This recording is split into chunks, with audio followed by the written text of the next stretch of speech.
Deputy mayor ఎలక్షన్కు సంబంధించి మా ఇంటి దగ్గర నుంచి 27 మంది కార్పొరేటర్లు, ఎంపీ గారు, ఎమ్మెల్సీ గారు అంతా కలిపి 27 మంది ఓటింగ్లో పాల్గొనడానికి ఓటింగ్ హాల్ దగ్గరికి పోతున్నటువంటి సందర్భంలో దారి కాచి తెలుగుదేశం పార్టీ, జనసేన ఆ రౌడీ మూకలు మా వాళ్లను కొట్టి బెదిరించి నలుగురు మా తమ్ముళ్ళని, కార్పొరేటర్లని కిడ్నాప్ చేసి తీసుకువెళ్లటం జరిగింది.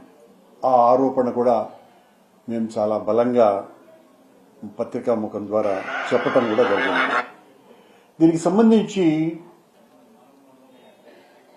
నేను ఎస్పీ గారికి కంప్లైంట్ కూడా, ఓరల్ కంప్లైంట్ కూడా చేయటం జరిగింది.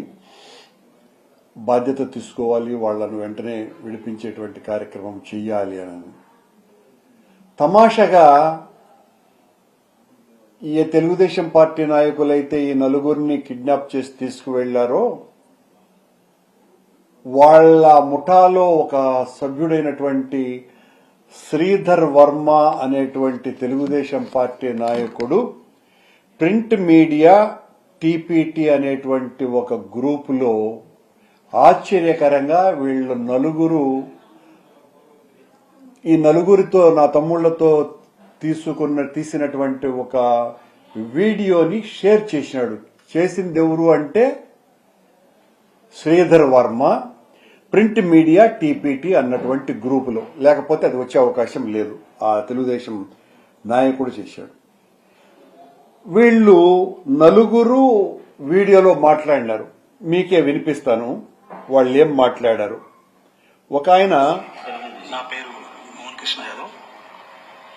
Morning corporation deputy mayor election జరగడానికి వెళ్ళేటప్పుడు, ఓటు వేయడానికి వెళ్ళేటప్పుడు ఆ బస్ దగ్గర గొడవ జరిగింది. ఆ గొడవ జరగడం వల్ల సేఫ్ గా పక్కనున్న మాకు తెలిసిన వాళ్ళ ఇంటికి వెళ్ళడం జరిగింది. నేనైతే ఎక్కడ కిడ్నాప్ అలాంటిది ఏం అవ్వలేదు. నేను సేఫ్ గా ఇంటికి తిరిగి వస్తాను. జాగ్రత్తగా గమనించండి. పై రూఫ్ రెండవ వ్యక్తి చూపిస్తాను. అదే రూఫ్ కింద రెండో వ్యక్తి కూడా. నన్ను ఎవరు కిడ్నాప్ చేయలేదు. మేము వెళ్తున్నటువంటి ఓటేసానికి వెళ్తున్నటువంటి బస్ కార్డు రద్దు జరుగుతూ ఉంటే మేమే భయపడి పక్కకి వెళ్ళిపోవడం జరిగింది. నేను దగ్గరలో ఉన్న మా విలేజ్ లో ఉన్నాను. సాయంత్రం ఇంటికి చేరుతాను.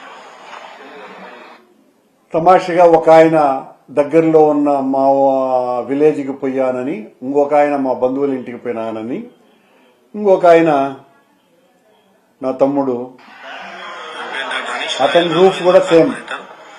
తెల్లవారుజామున కొన్ని మనసుపడ్డ బస్సులో గందరగోళం జరిగిన దానివల్ల నేను సేఫ్ ప్లేస్ కి రావడం జరిగింది. అంతేగాని ఎవరు నన్ను కిడ్నాప్ ఏం చేయలేదు. సేఫ్ ప్లేస్ కి వెళ్ళానన్నటువంటి ఆయన, బంధువుల ఇంట్లోకి పోయినానని ఆయన, మా స్నేహితుల ఇంటికి పోయినానని ఆయన, ముగ్గురు కూడా ఒకే రూఫ్ కింద మాట్లాడుతూ, నాలుగో ఆయన కూడా అదే రూఫ్. అలా జరిగినటువంటి సంఘటన వల్ల బయట వచ్చేస్తున్నాను. నేను సేఫ్ గా ఉన్నాను. ఈ నాలుగు కూడా చర్విత చరణంగా అందరూ ఒప్పజెప్పితే మాట్లాడినట్టుగా నలుగురు మాట్లాడున్నారు. అంటే వాళ్ళని ఎంతగా భయపెట్టి ఈ వీడియోలు తీశారో దీన్ని బట్టి చూస్తే స్పష్టంగా అర్థమవుతుంది. ఈ వీడియోలు తీయించిన వాళ్ళు, వాళ్లను బెదిరించినటువంటి వాళ్ళు, వాళ్లను కొట్టినటువంటి వాళ్ళు తెలుగుదేశం పార్టీ నాయకులేననటానికి ఉదాహరణగా ఈ ప్రింట్ మీడియా టీపీటీ అన్నటువంటి గ్రూపులో ఈ వీడియోలు శ్రీధర్ వర్మ షేర్ చేయటం. వీళ్ళు నలుగురు తమాషగా పాపము ఆ తెలుగుదేశం వాళ్లకు ఇంగిత జ్ఞానం కూడా లేకుండా కనీసం ఏదో వీళ్ళ చేత వీడియో తీయించేసి వదిలేస్తే చాలులే అని అనుకున్నారు. కానీ అందరి చేత ఒక ఆయన మా విలేజ్ లో ఉన్నానని, మా బంధువుల దగ్గర, స్నేహితుల దగ్గర ఉన్నానని చెప్పిన ఒక ఆయన, ఇంకొక ఆయన నేను సేఫ్ ప్లేస్ లో ఉన్నానని చెప్పిన ఇంకొక ఆయన, నన్నెవరు కిడ్నాప్ చేయలేదని అన్న ఒక ఆయన, నలుగురు కూడా ఒకే ప్లేస్ లో, ఒకే రూఫ్ ఉన్నటువంటి ఒకే ఇంటిలో నుంచి వాళ్ళు మాట్లాడడం జరిగింది. వాళ్ళని ఎంతగా బెదిరించి ఉంటే వాళ్ళు ఆ రకంగా మాట్లాడతారు. ఆ మాటలు మాట్లాడిన తర్వాత వాళ్ల చూపులు, అంటే ఆ మాట్లాడించే వ్యక్తుల్ని చూస్తూ ఉన్నాడు కూడా ఇద్దరు వ్యక్తులు.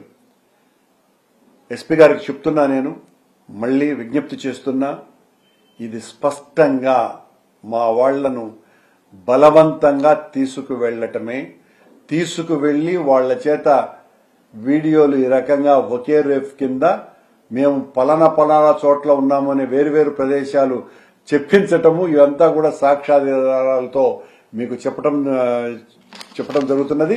ఆ ప్రింట్ మీడియా టీపీటీలో శ్రీధర్ వర్మ పెట్టకపోతే ఇవి బయటకు వచ్చే అవకాశం కూడా లేదు. దానికి కారణం మేము మా వాళ్లను కిడ్నాప్ చేశారు అని చేసినటువంటి ఆరోపణకు సమాధానంగా మా వాళ్లను కొట్టి బెదిరించి మమ్మల్ని ఎవరు కిడ్నాప్ చేయలేదు అని ఈ రకంగా ఇంకొంచెం పప్పులో కాలేసి ఈ వీడియోలు పంపించినారు. ఈ వీడియోలు ప్రకారం స్పష్టంగా వాళ్లు తెలుగుదేశం నాయకుల ఆ చేతుల్లో బందీలుగా ఉన్నారు. కనుక ఎస్పీ గారికి నేను విజ్ఞప్తి చేస్తున్నా, ఇదంతా ఈ కూటమి ప్రభుత్వం చేస్తున్నటువంటి ఆగడాలలో భాగంగానే ఇది జరుగుతున్నది అనేది చాలా స్పష్టంగా తెలుస్తున్నది. నేను ఈ ఛానల్ ద్వారా, పత్రికా మీడియా ప్రముఖుల ద్వారా మొత్తం ఆంధ్ర రాష్ట్ర ప్రజలకందరికీ కూడా తెలియజెప్తున్నా, వాళ్ళు ఎంత దుర్మార్గంగా వ్యవహరించినారు అనటానికి ఈ నలుగురు ఇచ్చినటువంటి ప్రకటన, ఒకే రూఫ్ కింద ఇచ్చినటువంటి ప్రకటన వేరువేరు ప్రదేశాలలో ఉన్నట్టుగా వాళ్లే చెబుతూ పాపం వాళ్ల చేత మాట్లాడించినటువంటి దొంగలు ఏ రకంగా మాట్లాడించినారనే దానికి ఆ దొంగల ముఠాలో సభ్యుడైనటువంటి శ్రీధర్ వర్మ అన్ని గ్రూపుల్లో షేర్ చేసి వీళ్ళ వీడియోలను మేమే తప్పు చేయలేదు, మమ్మల్ని ఎవరు కిడ్నాప్ చేయలేదు, మేమే వెళ్లిపోయినాము అన్నటువంటి దాన్ని గ్రహించవలసిందిగా మొత్తం ప్రజాస్వామ్యవాదులైనటువంటి ప్రజలకందరికీ కూడా విజ్ఞప్తి చేస్తున్నాం.